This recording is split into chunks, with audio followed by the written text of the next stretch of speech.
Almost everyone knows that in a few short years, Walt Disney emerged from obscurity to become one of the world's masters of entertainment. But few know that just a few years ago, Walt Disney came to Hollywood with all of his worldly wealth in one pocket, the princely sum of $300.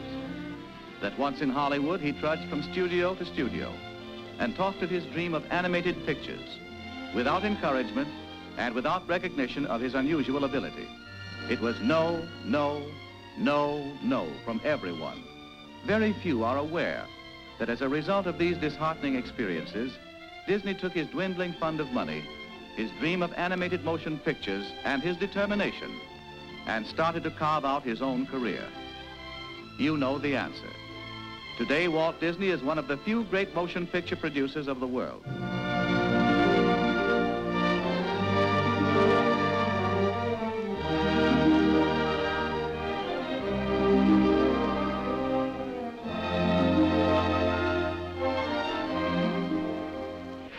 It was Walt Disney who gave to the world of entertainment the first sound cartoon motion picture, a miraculous thing which caught the fancy of young and old everywhere.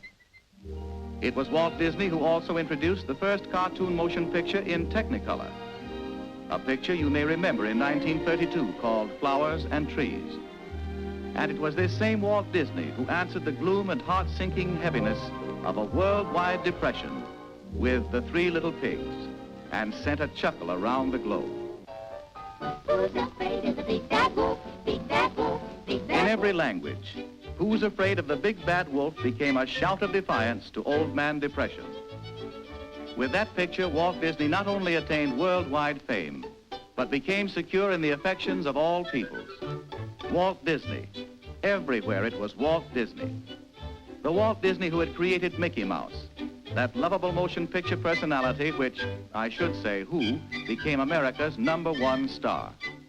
It was the same Walt Disney who created that famed almost human character actor and comedian, Donald Duck, whom everybody has learned to love, to hate.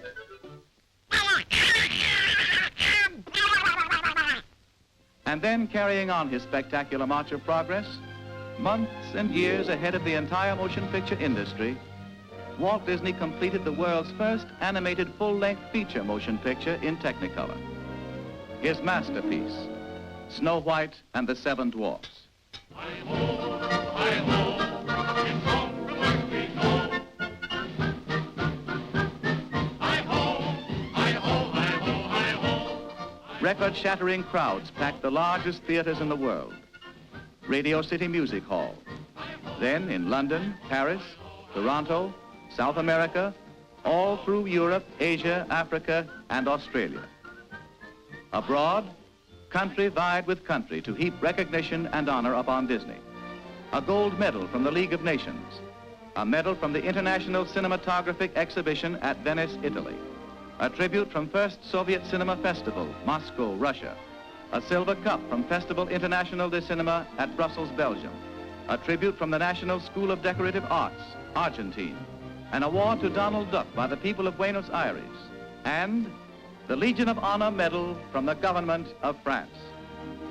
At home, in a single month, 3 major American universities, the University of Southern California, Harvard, and Yale, each conferred upon Walt Disney an honorary degree in recognition of his genius. In Hollywood, the Academy of Motion Picture Arts and Sciences, which each year presents awards for achievements in the motion picture industry, has honored Walt Disney 8 times. No other Hollywood producer ever has attained that recognition.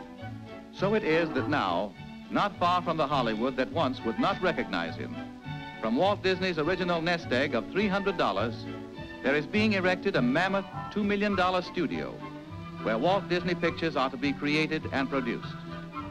This studio, with more than 1,000 artists and technicians, these awards from European countries, and these honorary degrees are today's evidences of the storybook success of a genius who had a dream and would not give it up. Walt Disney.